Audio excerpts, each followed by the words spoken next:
Olá, minha gente, tudo bem? Meu nome é Maciel de Oliveira, sou aluno de mestrado em Educação, formado em Letras com habilitação em Inglês e suas respectivas literaturas, administrador e tradutor e intérprete da língua brasileira de sinais. E queria conversar com vocês um pouco sobre as pessoas com deficiências no mercado de trabalho. Qual é a visão que os gestores empresariais têm dessas pessoas? E aí, durante toda essa conversa, eu vou estar sempre trazendo um pouco da visão que nós gestores, nós administradores temos do percurso e da caminhada da pessoa com deficiência dentro do mercado de trabalho, que se diferencia um pouco do mercado e da escola. Bem, eu queria apresentar a vocês o lugar que eu trabalho. Eu trabalho na Escola Municipal Marineide Pereira da Cunha, em Mossoró. É uma escola que atende da educação infantil ao Fundamental 2. Lá eu trabalho como intérprete de Libras educacional com alunos do oitavo e nono ano, numa perspectiva formadora para as provas do IF. E o Centro Estadual de Capacitação de Educadores e Atendimento ao Surdo, conhecido como CAIS, o CAIS de Mossoró, no qual eu venho desenvolvendo as minhas funções lá, focando no aprendizado do aluno surdo de forma bilíngue e o foco deles tanto para o Enem, na escolha profissional, quanto aqueles que já se encontram no mercado de trabalho, a orientação para eles e para os seus gestores. Bem, esses são os dois lugares que eu trabalho e que eu amo trabalhar neles, né? São lugares especiais, bacanas de se trabalhar, no qual nós podemos ter diversas realidades e conversar com família, alunos surdos, gestores, supervisores, no qual nós temos toda uma dinâmica de trabalho para a melhor inclusão do surdo na sociedade e no seu ambiente de trabalho. Para tanto, eu queria convidar vocês para iniciar uma viagem gostosa, uma viagem prazerosa comigo. Vamos viajar? Bem, antes de nós começarmos a nossa viagem, nós precisamos organizar a nossa mala, né? E o que é que nós vamos levar na mala dessa viagem? Primeiramente, um pequeno percurso histórico de como se desenvolveu a inclusão da pessoa com deficiência no mercado de trabalho. Logo em seguida, nós falaremos um pouco sobre a Lei 8.203 de 91, popularmente conhecida como a Lei de Cotas, e o que é que nós temos a ver com isso. Também sobre a possibilidade de um mercado de trabalho inclusivo. Em seguida, falaremos um pouco sobre um ambiente acessível, seguro e atraente. É possível ter esses três tipos de ambiente dentro da nossa instituição? E, por fim, alguns dados relevantes sobre a inclusão no mercado de trabalho.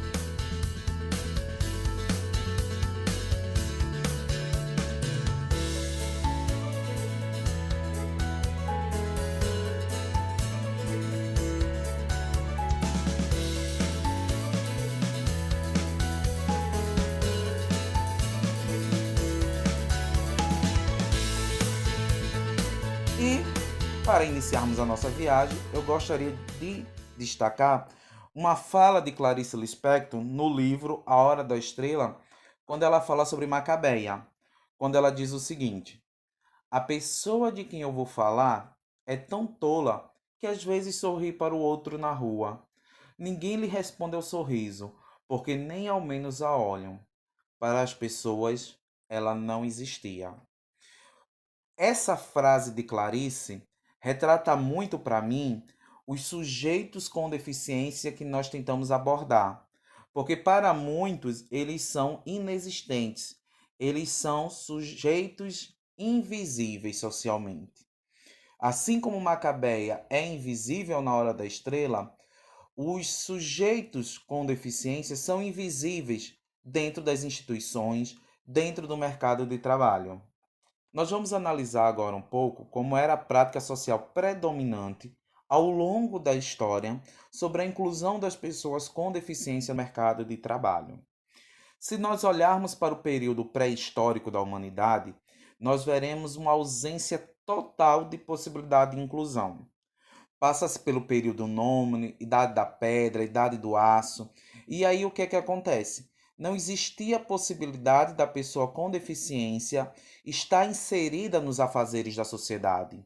E aqui nós falamos de um mercado de trabalho rudimentar, que seria a caça, a pesca, mais tarde o plantio, o cuidar das cavernas. Esse sistema de trabalho rudimentar, a pessoa com deficiência era simplesmente excluída, pois ela era vista como um atraso para a sociedade. As pessoas com deficiências elas eram abandonadas pelos seus grupos para que não pudessem atrasar o grupo e assim o grupo não entrasse em extinção. Andando alguns séculos à frente, nós chegamos à Idade Antiga. E aí nós também observamos que apesar de já se ter um sistema de sociedade formado, oficializado, já se ter uma igreja forte, se ter uma sociedade forte, a pessoa com deficiência ela ainda assim é excluída. Se nós passearmos pela Grécia, pela Roma antiga, nós veremos claramente como a pessoa com deficiência ela é tratada. Se nós olharmos a história de Esparta, aquele que não servia para lutar, para defender o Estado, ele era jogado de um penhasco acima, pois para Esparta só se via homens fortes que pudessem defender a sua sociedade dos inimigos. E aí, caminhando, nós chegamos do século XVI ao século XVII, onde nós vemos um período de segregação, um período de caridade. Né? Nesse período, as pessoas com deficiências elas passaram a ser segregadas e passaram a morar em instituições de caridade, separada completamente da sociedade. Já no século XIX, nós passamos a perceber uma integração da pessoa com deficiência no mercado de trabalho, inclusive mediante comprovação de contribuição social efetiva através do trabalho. Ainda existia uma segregação? Sim, mas com a linha de montagem de Henry Ford, com o avanço da Primeira e Segunda Guerra, né, o século XX ele já inicia com a pessoa com deficiência sendo incluída a partir das suas potencialidades. E aí Ford, como eu havia falado anteriormente, ele começa a chamar algumas pessoas com deficiências para trabalhar em suas linhas de montagem. Por quê? Porque determinados tipos de deficiência para ele naquele momento seria útil.